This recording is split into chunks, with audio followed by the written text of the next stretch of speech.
Oi, gente, eu sou a Manuela Oliveira e nós estamos hoje aqui para mais um comentário bíblico. Bom, hoje nós vamos falar um pouquinho sobre Ló e sua família. Como é que estava a família de Ló? Como é que estava a vida espiritual daquele homem, da sua família, que foi arrancado da região de Sodoma e Gomorra, que teve aquele livramento? Como é que estava a vida espiritual de Ló? Certo? Vai ser muito interessante esse comentário. Gente, Ló era sobrinho de Abraão. Ele saiu com Abraão da terra de Ur dos Caldeus. E a Bíblia conta que ele se tornou tão rico quanto o seu tio Abraão, a ponto dos pastores discutirem com os pastores de Abraão sobre o rebanho. E Abraão sabiamente disse assim: Olha, nós não podemos discutir, não podemos entrar em contenda. Nós somos parentes, somos irmãos. Escolhe um lugar que você vá. Se você escolher uma direção, eu vou para outra. E ali, Ló e Abraão se separaram. Vieram a se reencontrar porque houve uma guerra. E nessa guerra, Ló foi levado cativo, junto com toda a sua família, todos os seus bens, todos os seus servos. Então, o tio Abraão reuniu 318 homens e resgatou o sobrinho, junto com sua família, com todos os seus bens e com todos os seus servos. E depois Ló vai aparecer só na passagem da destruição de Sodoma e Gomorra, certo? Um pouco antes disso, Abraão, o tio, faz uma intercessão quando o Senhor anuncia para Abraão a destruição de Sodoma e Gomorra. Ele sabia que o sobrinho Ló estava naquela região. E ele faz uma intercessão e por final ele chega e diz: Senhor, se tiverem apenas 10 justos naquela cidade, você vai destruir a cidade? E o Senhor diz: não, eu não destruirei se tiver 10 justos, por amor a eles. Então a gente nota, gente, nessa intercessão de Abraão, que ele já tem uma preocupação de como é que está a vida espiritual de Ló e da sua família. Ele tem essa preocupação e ele faz essa intercessão. Os anjos vêm, antes de destruir a cidade, se encontram com Abraão, ficam um pouco com Abraão, comem junto com Abraão e depois eles vão para a cidade de Sodoma e Gomorra. Quando ele chega nos portões da cidade, Ló avista os anjos. E Ló reconhece que aqueles homens não são normais, que são anjos que representam o sagrado. E Ló vai ali se encontrar com aqueles homens. E ele faz um convite para aqueles homens, para os anjos, ficarem hospedados na casa dele. Mas já aí tem uma coisa interessante que acontece. Não existe a mesma reciprocidade dos anjos com Ló. Os anjos dão um categórico não para ele. Os anjos falam assim: não, nós antes passaremos a noite na rua. Olha, gente, que diferença de tratamento. Quando os anjos encontraram Abraão os convidou para ficar em casa para comer e os anjos tiveram uma concordância, uma reciprocidade muito grande com Abraão. E já não acontece isso com Ló. Quando Ló convida, eles falam: nós iremos ficar na rua.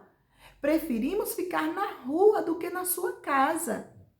Então Ló, conhecendo a cidade, conhecendo a região, adverte os anjos que ali é muito perigoso e insiste com eles. Insiste a tal ponto que os anjos ali se vê numa situação de aceitar o convite deles, convite de Ló, e vão para a casa de Ló. Chegando na casa de Ló, quem assistiu meu outro vídeo falando sobre a destruição de Sodoma e Gomorra já sabe o que aconteceu, né?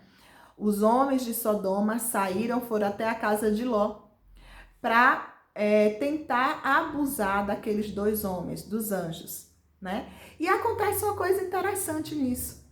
Ló oferece as filhas dele para os homens, para que eles esqueçam dos anjos e abusem das filhas. Gente, eu não sei se você consegue compreender que isso não é um pensamento normal. Um pai dizer, olha, tá que minhas duas filhas são virgens, abusa dela, faz o que você quiser, mas não toque nesses homens. Isso já evidencia que o pensamento de Ló está um pouco virado, eu diria muito.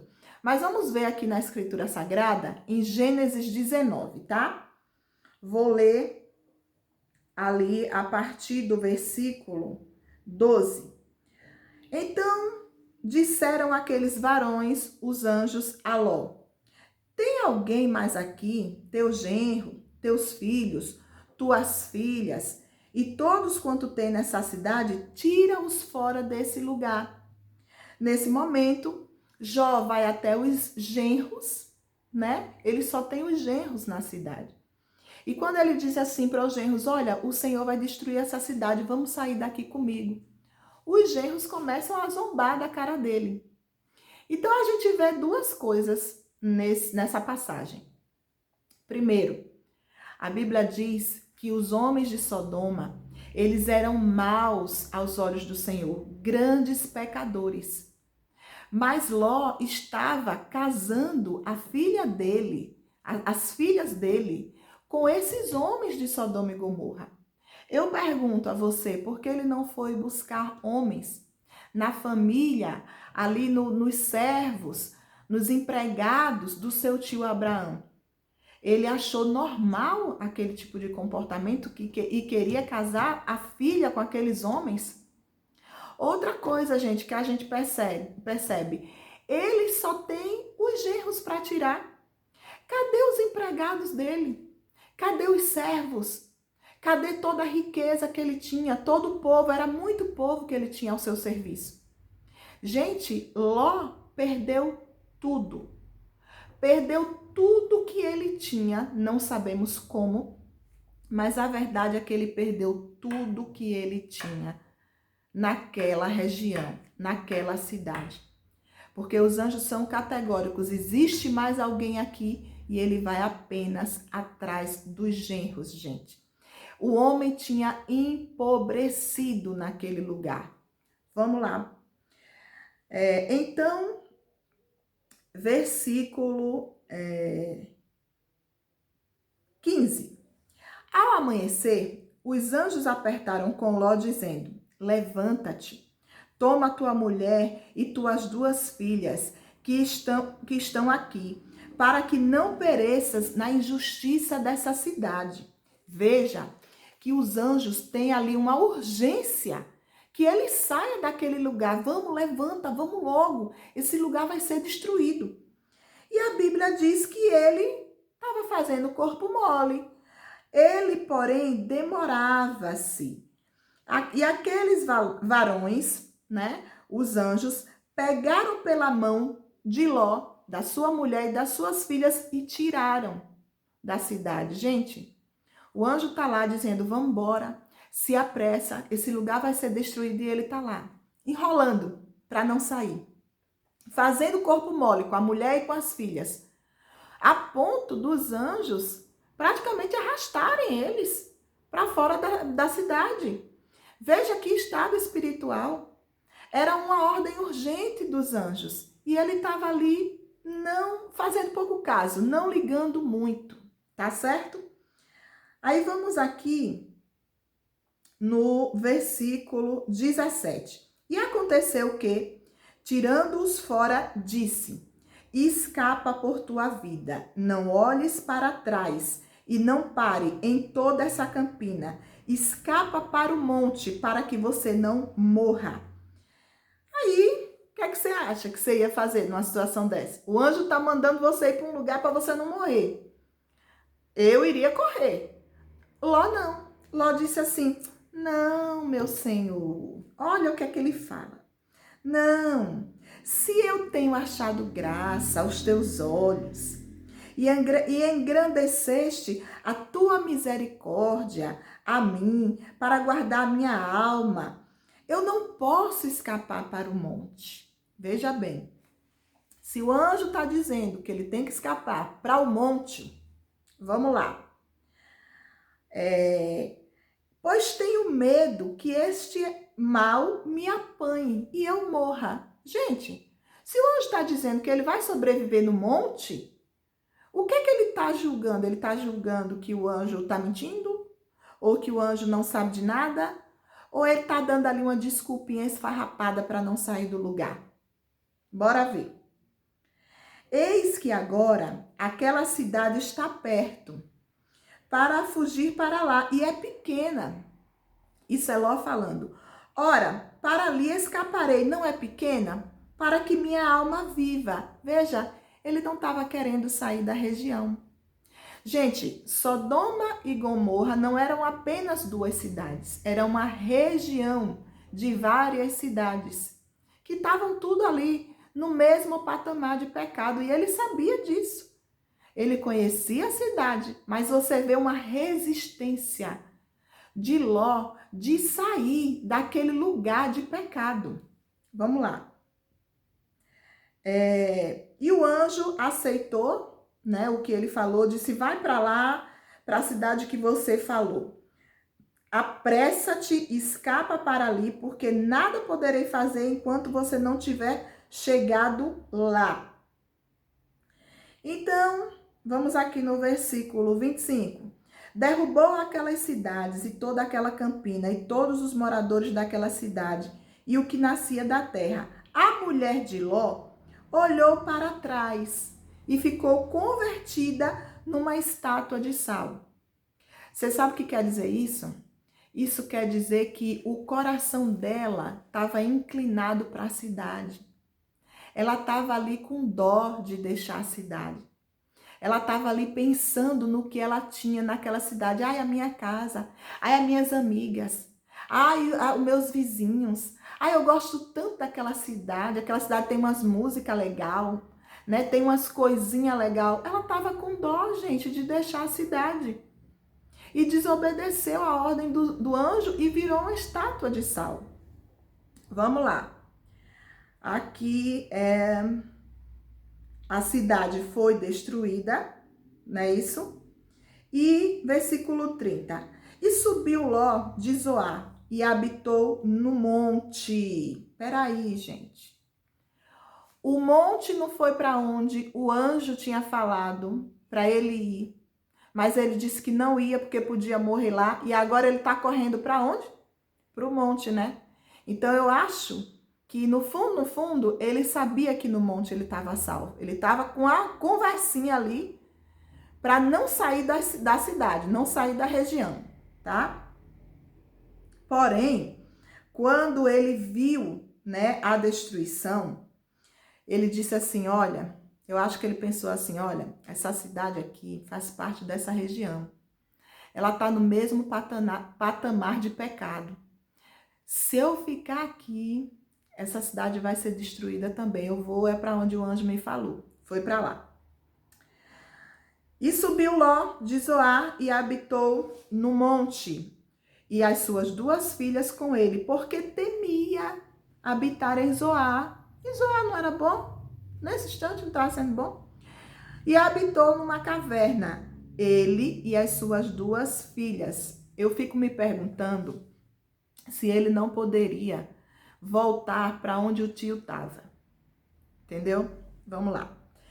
Então, chegando lá, a primogênita disse à menor: nosso pai já é velho, e não há varão na terra que entre a nós, segundo o costume de toda a terra. Vamos dar de beber ao nosso pai e vamos ter relações sexuais com ele, para conservar em vida a semente do nosso pai. Olha que conversa bonita, gente. Primeiro a mais velha chamou a mais nova, né, para o abismo. Porque tem gente que é assim, não quer ir para o abismo sozinha, ela tem que levar um ou dois. Porque você propor um incesto, ter relação sexual com seu pai, com essa conversa de que não tem homem na terra, essa conversa para boi dormir, gente. Ela sabia que tinha a cidade da onde o pai dela tinha saído, Ur dos Caldeus. Tinha o tio dela, tinha outras cidades, tá certo? Isso também demonstra os pecados sexuais de Sodoma, porque ela achou uma coisa muito natural, um incesto. Ela achou uma coisa muito natural, uma relação sexual com o pai e ficar grávida do pai. Isso evidencia que muito provavelmente isso era uma prática comum em Sodoma e Gomorra. E imagina que Ló ainda estava querendo casar suas filhas com homens dessa estirpe, com homens dessa cidade, que muito provavelmente não iriam respeitar nem as próprias filhas, né? E vamos lá. E deram de beber vinho a seu pai, e ele se embebedou. A primogênita se deitou com seu pai, teve relação sexual, porém, o pai tão bêbado, né, que não percebeu nem quando ela deitou, nem quando ela saiu. E sucedeu que no outro dia, a primogênita, né, a dona das ideias doida, disse à menor: vê aqui, ontem à noite já me deitei com meu pai. Vamos dar vinho a ele esta noite e então entra tu, deita com ele para que conservemos a semente do nosso pai em vida. Olha, gente, o ser humano pode justificar tudo na vida, viu? Porque a pessoa cometeu um incesto, tem uma relação sexual com o pai, com uma conversinha dessa, de dizer que vai conservar, elas não eram nem velhas, tinha acabado de sair da cidade. Se tivesse passando da flor da idade, eles tivessem sido nômades, sabe? Tá numa terra há 10, 15 anos, andando, sem ver nenhuma cidade, sem ver nenhum homem. Até podia vir um pensamento desse na cabeça dela, mas elas tinham acabado de sair de uma cidade. Não dava nem tempo dela saber como é que estava o resto do mundo. Mas chavecou a irmã mais nova para cometer o pecado, né? Para não levar a culpa sozinha, né? Para quando o pai vê a coisa feita, não, mas ela também fez comigo, a gente pensou igual, não é isso? Então vamos lá. E conceberam as duas filhas de Ló, de seu pai. E teve a primogênita um filho que chamou Moabe, que é o pai dos moabitas. E a menor teve um filho que chamou Ben-Ami, que é o pai dos amonitas.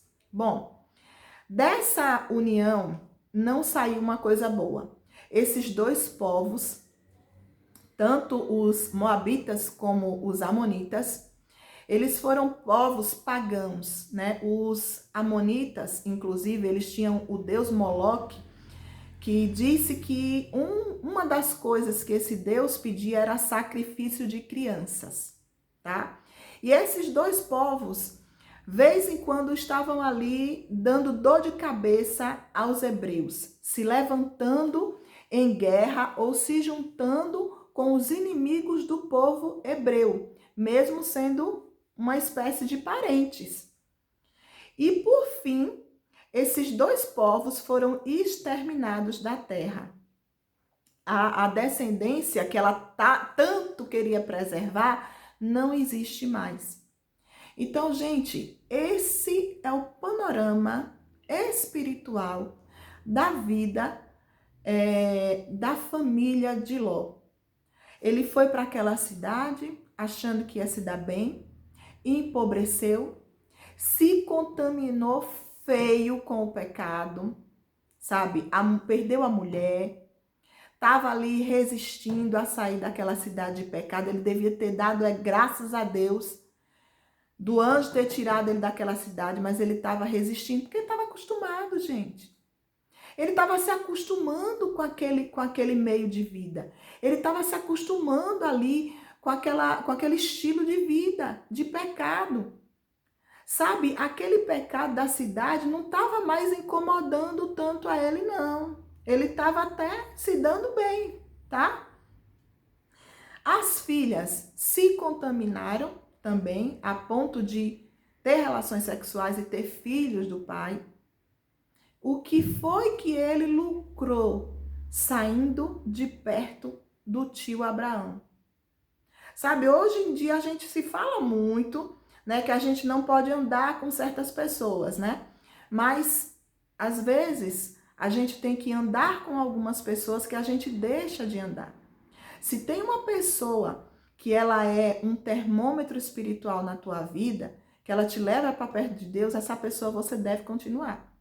Mas se tem uma pessoa, né, que diz a palavra, as más companhias corrompem os bons costumes, aí você tem que se afastar.